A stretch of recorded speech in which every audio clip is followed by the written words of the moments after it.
The Forgotten Village. Deep in the heart of a dense, uncharted forest lay a village long forgotten by the outside world. Its name had been erased from maps, and no one spoke of it anymore, as though the very memory of its existence had been deliberately buried.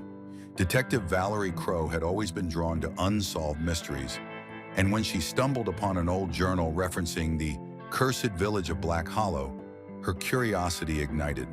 The journal described disappearances, strange rituals, and whispers of something unnatural that lurked in the shadows. Intrigued but cautious, Valerie set out to uncover the secrets of Black Hollow.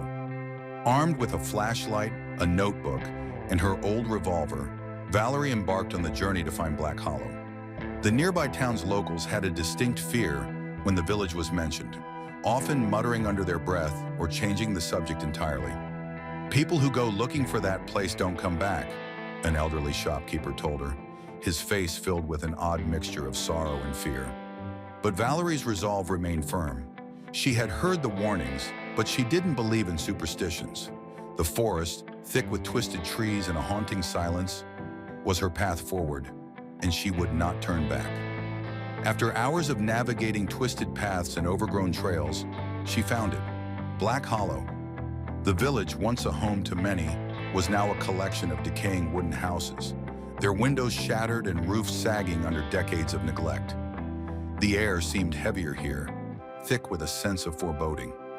The sun had begun to set, casting long shadows that stretched like fingers across the cobblestone streets. As Valerie stepped into the village square, she felt as though unseen eyes were watching her every move, and the hair on the back of her neck prickled. In the center of the square stood an ancient stone well, its edges covered in moss and a faint greenish hue, suggesting years of decay. An inscription was carved into the stone, but time had rendered most of the words unreadable. All Valerie could make out were the words, "Do not awaken." The eerie message sent a chill through her, but her investigative instincts pushed her forward. With no immediate sign of life, she decided to continue exploring, her boots crunching over the brittle remains of fallen leaves and shattered glass.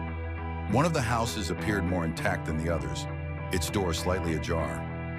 Valerie hesitated for a moment before pushing the door open and stepping inside.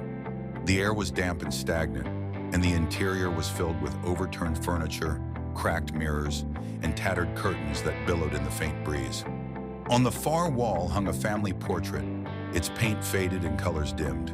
The faces of the family, a father, mother, a young girl, and a boy, were strikingly blank, as if the artist had never finished his work. It was unsettling, almost as if the faces had been deliberately erased. Valerie stood frozen for a moment, an unease gnawing at her. As night fell, Valerie set up a small camp in one of the abandoned homes, lighting a lantern and writing in her journal. Though she had uncovered some disturbing details, she couldn't let fear cloud her focus. Yet as the hours passed, the village seemed to grow darker, the silence thicker. The sound of creaking wood and distant rustling in the trees made her feel like she was not alone. But every time she turned, she saw nothing. She felt like something was lurking just out of view, watching her every move. Around midnight, Valerie was jolted awake by the distinct sound of footsteps outside.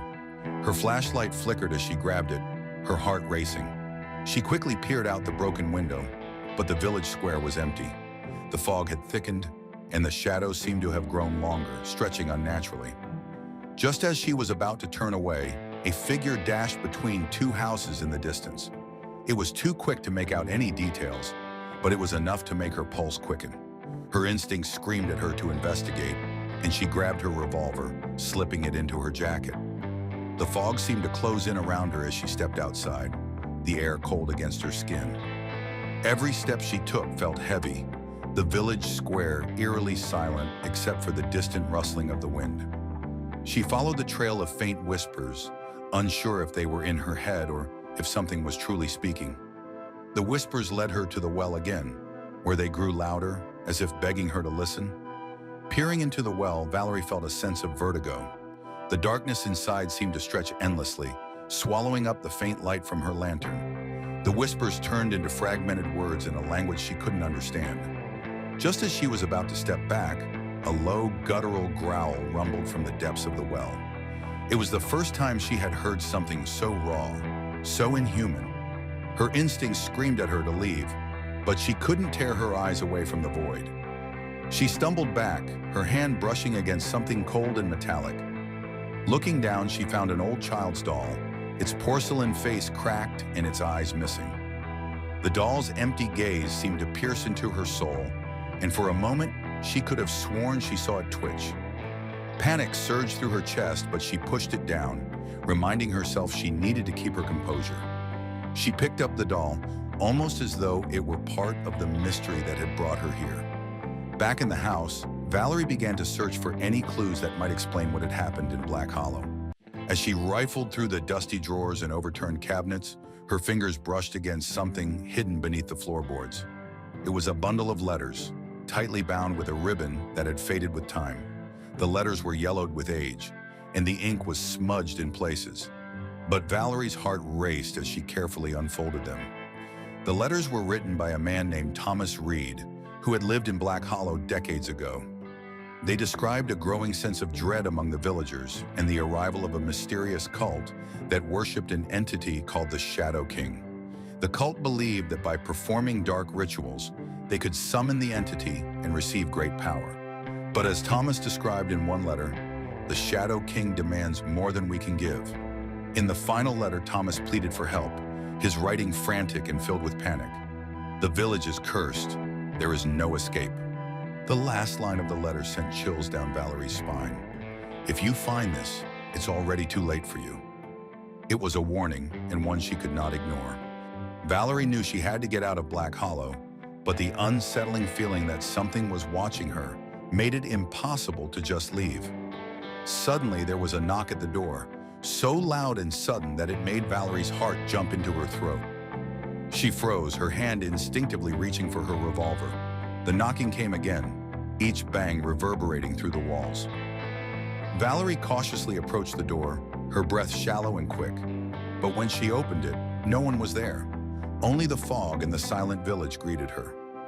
Returning inside, Valerie quickly locked the door and bolted the windows. She was about to sit down and gather her thoughts when she noticed that the letters were gone. The place where she had hidden them was now empty, and the floorboards were intact as if she had never opened them. Her pulse quickened as she scanned the room, but there was no sign of the letters. Had she imagined them? Was the village playing tricks on her? In a growing panic, Valerie attempted to leave the village, but no matter which direction she took, she always found herself back in the village square. The familiar stone well stood there, unchanged. The whispers returned, louder than before, surrounding her from all sides. Her vision blurred, and shadows moved just beyond her peripheral sight. It felt as though the village was alive, shifting to trap her. The whispers grew into a deafening cacophony, now mixed with guttural growls and unintelligible murmurs. Valerie stumbled back toward the well, her mind racing for answers. A strange, unnatural force seemed to pull her closer to the center of the square. In the distance, a dark shape began to form, its outline indistinct but towering. It moved toward her with deliberate slowness. "You have disturbed my slumber," a voice rumbled from the shadows, low and powerful. Valerie's blood ran cold as the shape emerged fully from the fog. A tall, humanoid figure with glowing, ember-like eyes. It was the Shadow King, and Valerie could feel its presence, dark and suffocating. "You have come too close," the Shadow King intoned, its voice like 1,000 whispers wrapped in one. Valerie's legs buckled beneath her, her revolver useless in the face of this ancient power. The creature reached toward her, and she could feel an icy cold creeping through her body. Desperate, Valerie remembered the journal in her bag, and with shaking hands she pulled it out. She quickly flipped through the pages, her eyes scanning the text for any hint of what to do. There was one ritual that stood out, a way to banish the entity back into the darkness. But it required her to confront the very thing she feared. With the last of her strength, Valerie recited the incantation from the journal. The world around her trembled, and the shadows seemed to recoil as the air grew thick with energy. The Shadow King howled in fury as its form flickered and began to distort. Valerie pushed through the fear, chanting the final words with all her might. With a final deafening roar, the Shadow King dissolved into the air, leaving the village in an eerie, unnatural silence. Valerie collapsed to the ground, exhausted and trembling. The oppressive darkness that had once enveloped the village was gone, but she wasn't sure if the entity had been truly banished or merely sealed away again. As dawn broke, Valerie found herself at the edge of the forest. The village was no longer visible, as though it had been swallowed by the earth itself. She clutched the journal tightly, feeling the weight of the darkness she had encountered. She promised herself that she would never speak of it again, that Black Hollow would remain a secret buried in the past. But as she walked away, Valerie couldn't shake the feeling that something had followed her. In the corner of her eye, she saw a fleeting shadow move, and she knew that it wasn't over. The whispers may have stopped, but they would return when the time was right. And somewhere, deep in the forgotten village, the well stood silent once more, waiting for the next soul brave enough or foolish enough to awaken the Shadow King.